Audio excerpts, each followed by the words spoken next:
on, everybody? Welcome back to the channel and welcome to Soddy Daisy, Tennessee. This is where my wife and I call home nowadays, right on the shores of Lake Chickamauga, and it's a great place to live. But today I wanted to show you the 2020 tour rig.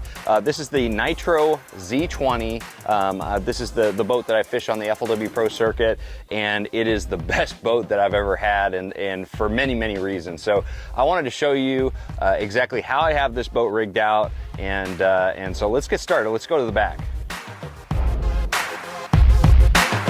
All right, so we got to start at the back of the boat here on the engine.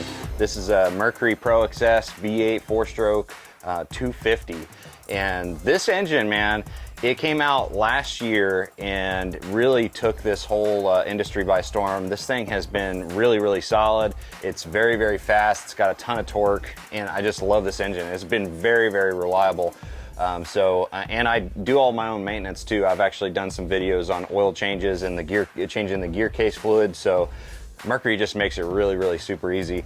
On this boat in particular, I've been running the 23 pitch 3-blade Fury, but right now I've got the 4-blade on it, and I gotta tell you, this boat runs so good with this 4-blade prop on there.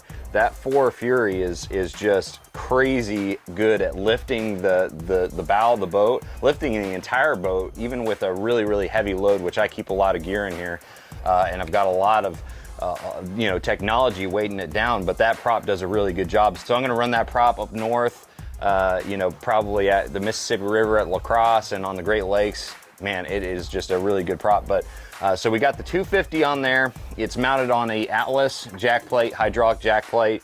I've been using Atlas for several years now and absolutely love it. And of course we got the 8-foot power pole blades on here. Those are an absolute must. And so that is the back there. And then moving forward, we've got what powers this entire system. Cranks the engine, powers all the electronics, the trolling motor, and that is the battery system. I work with a company called bassboatelectronics.com. Jason up there is a wizard when it comes to the entire electronic system in these boats. He's got his own signature way of putting this all together, and he put a 5-battery system in here. We've got a cranking battery. We've got a house battery that runs all of the electronics except for the trolling motor. And then we've got a 3-battery, a 36-volt system that is all Battleborn lithium batteries for the trolling motor. And Battleborn have been crazy good.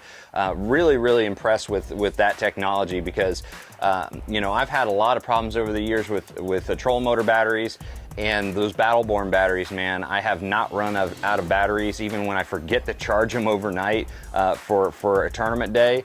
I've been in heavy current with that new Motor Guide Tour Pro on anchor mode all day long and never had a battery fail me. So those Battleborns, man, they are key, and they charge like that. So love that 5-battery system. It's really important to have that 5-battery system with as much electronics as I've got. So Jason did a really, really good job with that.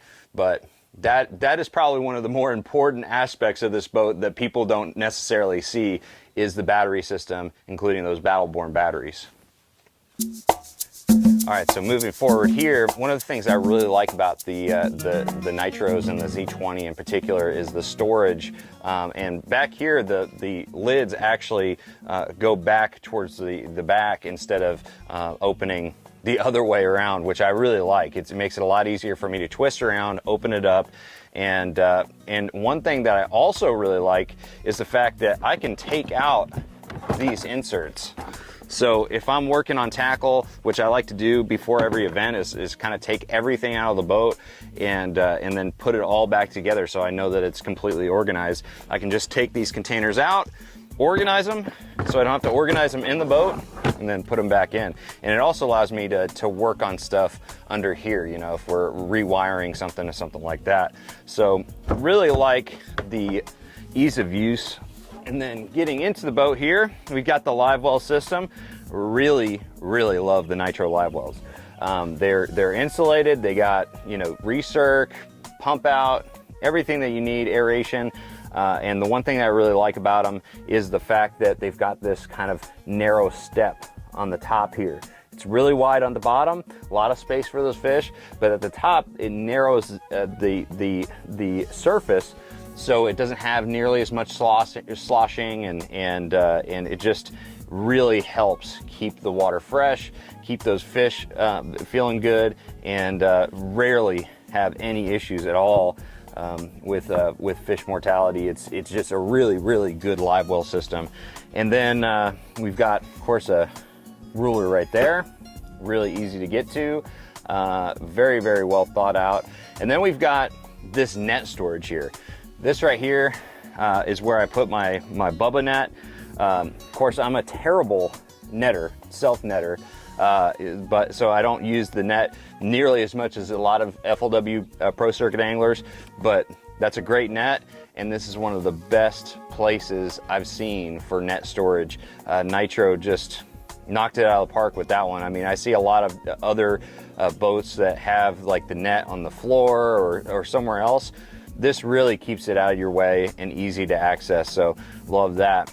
And then moving forward here, we've got a new feature for Nitro.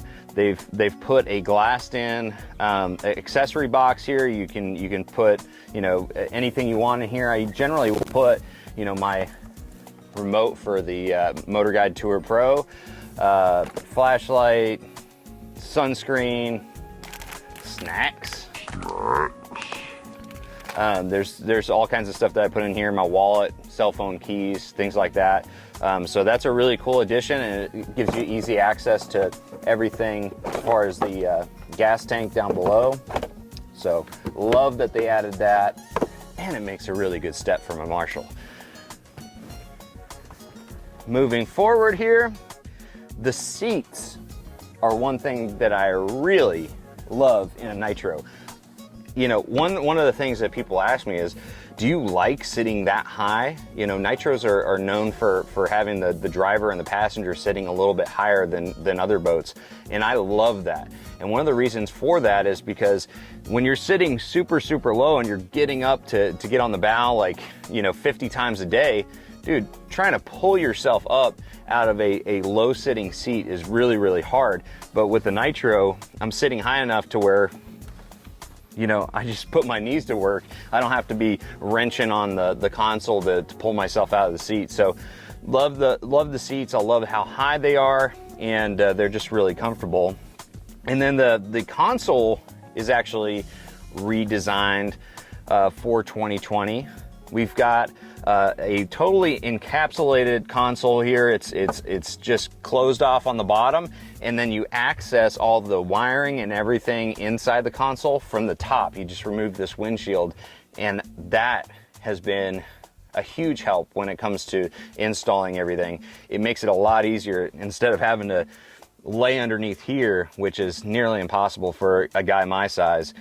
So I really like that they did that.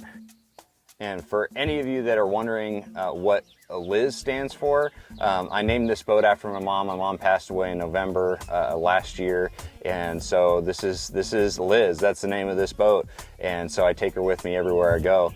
But now getting into the console here, we've got two different units. So I've been working with my buddy Jason at bassboatelectronics.com quite a bit on making this the best electronic system that we possibly can. In fact, he's mostly been doing all the work, and I've just been laying back and watching. And so what we have here at the console is we've got a Lowrance HGS 12 Live, as well as a Humminbird Helix 12. And they both work together in different ways. The Lowrance is kind of the key to all of my searching for fish. I use the side scan, down scan, 2D sonar, and then a mapping window that has my Navionics maps. I like to use Navionics Platinum, the Hot Maps Platinum card most of the time, but I usually zoom in. This is what I call micro mapping. So when I'm idling a spot, I'm zoomed in way in so I can see all those little contours. And so I definitely have the sonar chart layer turned on that. But that is what I use the Lowrance for. I use it also for all my waypoints, all my tracks, all that management. So on the Humminbird side, the Humminbird is just kind of by itself. while the Lowrance is linked with the other HGS 12 on the bow, this one right here, the Humminbird Helix 12, is all by itself. This one is just for zoomed out mapping, which I call macro mapping, and 2D sonar while I'm running, because I've got a through hole transducer for the Humminbird, so I can see, you know, if it's a fairly, you know, calm day, full throttle, I can see what my depth is while I'm running. That's pretty key to have that through hole transducer, but that's by itself.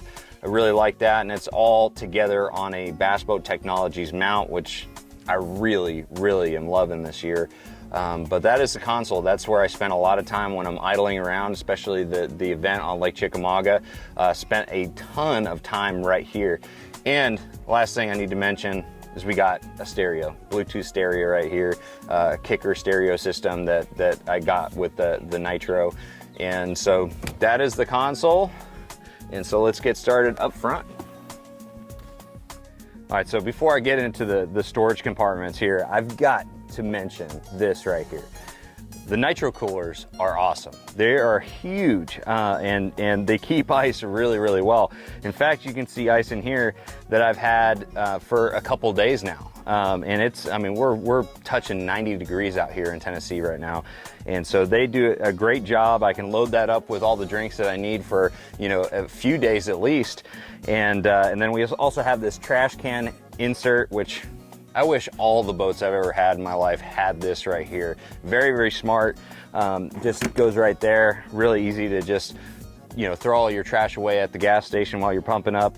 And another thing that I've taken out, but I think is really cool, is they've got a little sandwich tray that goes right here. It just inserts right there, but I ended up taking that out, but I think that was a really smart move. But that cooler is legit. Let's talk about the storage. So one of the biggest questions I got going into this year is, why did I switch from the Z19 on the FLW Pro Circuit last year to the Z20? And the reason is because of a little extra storage in the center compartment here. I wanted just a little bit more room so I could put my 3700 tackle boxes. There was plenty of space in the Z19, but I wanted just a little bit more. I mean, we carry so much stuff on tour. That's why I got the Z20 this year. It's because of the storage. They've organized it pretty good here. I end up taking out one of the rails on the side here, just so I can put the 3700 tackle boxes horizontal like this, and man, it just works really well. With the insert, it worked great too, but because I'm taking all of my stuff with me on tour, I want to make sure I had the maximum amount of space, and also utilize the same tackle system that I've been accustomed to for years, which is using these 3700 style tackle boxes. So that is the center there. You got little cup holders in here, tool holders, all kinds of stuff. So really did a good job with organizing this, and there's a lot of space. So that's the reason I moved to the Z20, if anybody's wondering, is because a little bit extra storage in the center box. But as far as the side compartments go, these right here, the rod boxes, are very big in both the Z19 and the Z20. They're very comparable, and I just stuff a bunch of rods in there. I end up taking out the rod organizer that comes with the Nitro. It works great, you know, if you're not keeping that many rods, but I stuff like 30 rods in here, and you can see it's kind of a mess right now because it's right after the FLW Pro Circuit event here on Chickamauga, but I'm able to stuff, you know, 30 rod and reel combos in here, and so there's a ton of space. And that goes for the other side too. That's where I keep like the spare prop, all of my tools, you know, some spare change of clothes, all the extra stuff, life jackets, things like that. So let's move towards the bow. That's where the real magic happens on this boat. Another thing I really love about these newer Nitros is this grandpa step right here. It's not just for your grandpa. I'm telling you, this thing just, it'll save you some days, man. If your balance isn't all that great, this thing's awesome. So now we're on the bow, And this is kind of a crazy setup here. This is something that I'm really happy to be working with bassboatelectronics.com, because they've really helped me come up with the best possible electronic system. And we've got 3 different brands on the bow. It's kind of ridiculous, but each one has their own little strengths that I utilize when I'm out there on the water. They're not, you know, I don't want to give the idea that these are absolutely necessary to have all this expensive technology. It's not a necessity. It's not going to make you a better angler, but it's going to allow you to be more efficient on the water. And that's what we've got. We're utilizing the best technology available to our advantage, you know, when we really need it. And none of these really are the absolute perfect unit by themselves. All of them have their little strengths. So we've got a Garmin unit right here for Panoptics only. Love the Panoptics technology. It's just awesome to be able to have that forward-looking sonar in real time, just watching the baits, watching the fish movements, and all that. So we got the Garmin right here, and then we've got a Lowrance HDS 12 that is connected with the HDS 12 on the console. And then we've got the new addition to the bow when it comes to the electronics, and that is the Humminbird Solix 10 that runs the Humminbird Mega 360 on the trolling motor. This is something that Jason wanted to do and put on here. You know, I was completely happy with the Panoptics and having the Lowrance up here, but he wanted me to try out the Mega 360 imaging, and this thing is crazy cool, especially when I have the Motor Guide Tour Pro on anchor mode. This thing is going to allow me to see everything around me, even when this motor's moving around. You know, when the Panoptics isn't necessarily the best tool for the job, that's where the 360 comes in. And so it's been really, really cool to be using that. Again, it kind of seems a little excessive to have all this, and it sort of is, but at the end of the day, you know, when I'm out there on the FLW Pro Circuit, I'm trying to maximize my potential to make money, and each of these pieces of technology really allow me to do that, and they help in their own little way each day on the water. So, and the other thing that I've got is the Hydrowave, the H2 Hydrowave here. And that really does do a lot for masking the sound of all this technology, all these electronics, which is the primary reason I use it, is just to kind of mask all the pinging going on with all the transducers, because I got a built-in transducer to the Motor Guide Tour Pro. I've got the Garmin Panoptics, and of course we got the Humminbird 360 transducer on the shaft here that's just, you know, spinning around, and all that sound I think can really affect the fish. So the Hydrowave I think does a really good job at camouflaging all that, and so that is something that I'll probably keep on these boats as I go along. And then the last thing I want to mention is that all of these units use Navionics maps. Of course, the Garmin, the Navionics maps are built in. And then with the Humminbird and the Lowrance, of course, I can use different maps. I actually got an order of mapping cards for the northern swing. You know, we're going to the Great Lakes and to La Crosse, and so got some new Hot Maps Platinum. But all of these units use the Navionics maps, so it's really good to have that kind of synergy between all the different platforms. But now let's talk about the newest addition as far as the troll motor technology. This right here is the Motor Guide Tour Pro. I've been running the Motor Guide Tour for the majority of the season, and got the Tour Pro right before the FLW Pro Circuit event on Lake Chickamauga, the first super tournament. This thing was key to my top 10 finish at that event.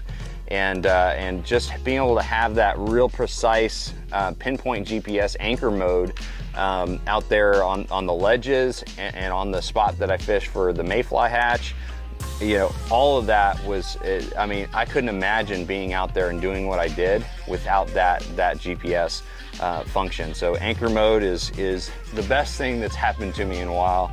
And so I love this trolling motor. It's really cool because I really like the fact that the steering is very familiar. You know, I've tried other GPS trolling motors that when there's a big learning curve to when you start going from a cable steer to steering one of those. They're really just kind of all over the place. They kind of overcorrect a little bit, but this trolling motor has really precise steering. It's really easy to learn. In fact, there was really no learning curve. It just felt familiar to me, and I really like the fact that it's motor assisted steering as opposed to full motor steering. So it's still got the cables in it. You know, in a pinch, I can use the cable steer to steer, and that's one of the other things I really like about this motor is the fact that they've got a lot of kind of like backup features to it. Like if I was to break this pull cable, I could easily, with the latch system, unlatch it myself and get through a tournament day doing that instead of taking the time to have to replace that cable. So they've really thought this motor through very well. I'm really happy with it. And before we wrap up the bow here, one of the things that I get asked a lot is, you know, with all the different electronics that I have on the bow here, how do you not get crosstalk? You know, how do you not just get interference on all the screens because, you know, you've got all those conflicting sonar signals? Well, the answer is that it really doesn't have any interference at all because I'm using different frequencies. On the Lowrance unit, I'm using, for the 2D sonar, I'm using 200 kilohertz. On the Garmin Panoptics, it's running, you know, pretty high frequencies. And then on the Humminbird 360, I use it in the 455 kilohertz, and all together, none of those will conflict. You won't get any interference. And so I have, you know, my screens are clear as day, and so that was one thing that I was concerned about, but I have no concerns now. Jason, again, doing magic at bassboatelectronics.com. Oh, and I almost forgot. Back here, I actually had the factory at Nitro install a little light post right here for my Yellowtech, which on the FLW Pro Circuit, you know that we have to be running GoPro cameras or action cameras all day long. Man, the Yellowtech has been really huge for all my YouTube videos, and of course, you know, just satisfying that rule. And so that's where I ended up putting another one of these little light sockets, and it works great. So thank you to Nitro for doing that. But overall, that is my Z20. This boat is the best one I've ever had. I know that we're gonna keep improving upon it. It's been evolving even just this year quite a bit. But overall, I love this thing. Doppler loves this thing. Doppler loves this boat. He loves getting out on the water. But that is my 2020 FLW Pro Circuit rig. Thank you guys for watching. Make sure you like, share, subscribe, and I'll see you guys out on the water.